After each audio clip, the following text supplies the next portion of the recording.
Hi, I'm Cheryl Buchanan, and I am here today with Brynne O'Hare, who is the recent recipient of the D181 Foundation Kids Grant, which she generously decided to donate to Writers Without Margins. So I want Brynne to actually do a little bit more to elaborate on her own introduction, and we're eager to have her here with us today.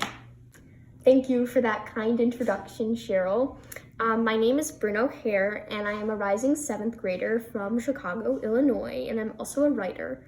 I have obsessive compulsive disorder, or OCD, and I am very eager to be here today to talk about writing. All right, first question, why writing? So, great question. Communication in general is important. Videos, speeches, advertisements, illustration, all types of media, but I feel that all of these are connected to writing. Writing is the best way, in my view, to organize your thoughts and express creativity. And also, writing connects people from all walks of life. People that really enjoy reading often are great writers because readers are knowledgeable about a lot of subjects, and to be a great writer, you need to know all about what you're writing about. And I would also say that very artistic and passionate people can really connect with writing also because they know the amount of work that goes into creating something that you're proud of and producing a piece, whether that is musical or just maybe a sketch. And curiosity is also super important in writing because you need to be able to work out different ideas and decide what's going to be the best ending, what's the best way to start this or hook the reader in. And I think that writing is just so powerful in conveying important messages.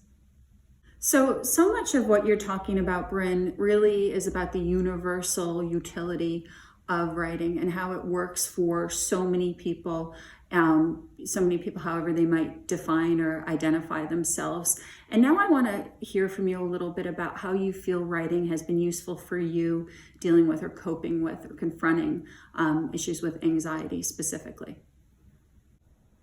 Yeah, definitely. So I would say that, first of all, in fiction writing, right, you're allowed to escape into a world of your own creation. And I think that can be extremely powerful for someone who needs a way to push their thoughts away and open up essentially a new page in the book.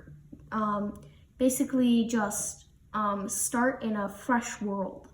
And I would also say that for memoir and narrative pieces, that when you're developing your own story, you can really come together with some more people. For example, Writers Without Margins, a poetry nonprofit, has brought together ex-drug addicts and has really allowed them to flourish in a new light. And I think that's extremely powerful, that writing can bring people together, and that can be very powerful for someone experiencing crippling anxiety, where they can find almost a support group for them. All right, so Brynne, you've brought one of your pieces to share with us today.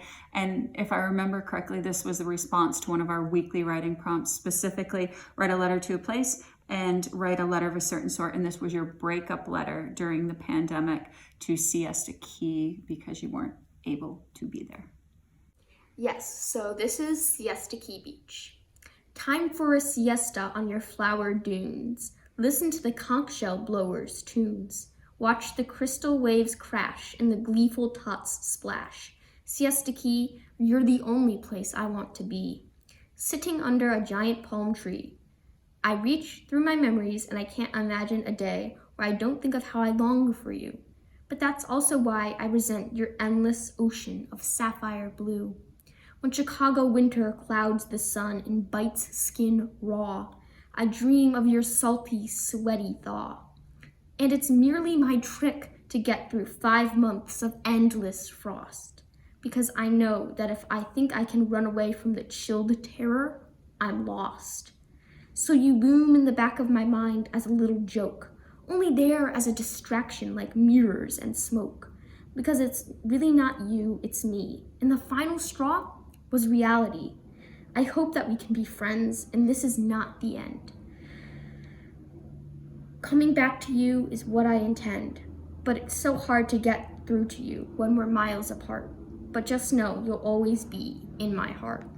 When things clear up, I'll come back to your blanket of bliss. For now, I guess that a photo will be all that I have to reminisce. Thank you so much for sharing that, Brynne. I really appreciate that. Speaking of places we've been, I would love to have a little bit of advice from you and hear any advice you might give to writers, both that you would assume have been where you've been and maybe others who share more with you than you might assume. So what would you say to others who maybe haven't considered writing as a coping skill? For sure, I'd be happy to share. So my number one piece of advice for writers or for people thinking about writing would be, don't be afraid of acknowledging that you are not perfect. I think it's the imperfections that really make our stories unique. That's what's going to make your stories original, creative, inspiring, and there's power in that. So another piece of advice I would say is allow yourself to be critical of your writing, but not self-deprecating. It's important to not sugarcoat everything, but it's important to be honest with yourself about your writing. And something that I've heard over and over again is write first, then edit. Don't be too harsh on your first rough draft, because you need that time to really allow your creative juices to flow. If you're too filtered while you're writing in your original stages, it's gonna come out that way and it's not gonna have the same effect you would want if you just allowed yourself that time to reach deep within and think about what you're going to write and what's gonna have the biggest impact. All right, so I'm gonna ask you now, Brynne, one question that writers get asked all the time is, what is a book that has recently moved you or inspired you or really impacted you? Thank you for that. Yes, excellent question. I would have to say one of the best books I have read recently would be Becoming by Michelle Obama. The thing I really loved about Mrs. Obama's book was that it showed your life story doesn't have to be grandiose or tragic to be important. It's the little moments that can have a huge difference. And it's about learning and growing and not just sound cliche, but becoming. And I think that's just very inspiring. I often write under the pseudonym Becoming 12 because the morals and the lessons that are inspiring and hopeful in becoming are what I hope to be able to reflect on. And the book has just really inspired both me and my writing. All right, Brynne. So my last question is always, what did I not ask you? Is there anything you want to leave us with, or what else did you want to tell us? Yeah, so something I will tell everyone is your story matters. And it's about shedding light on issues that are important to you and allowing yourself to be honest and seize the challenges that life has thrown you. And, use these disadvantages to inspire others. I would say that everyone, if you are willing to look beyond the cover, has a story worth telling within.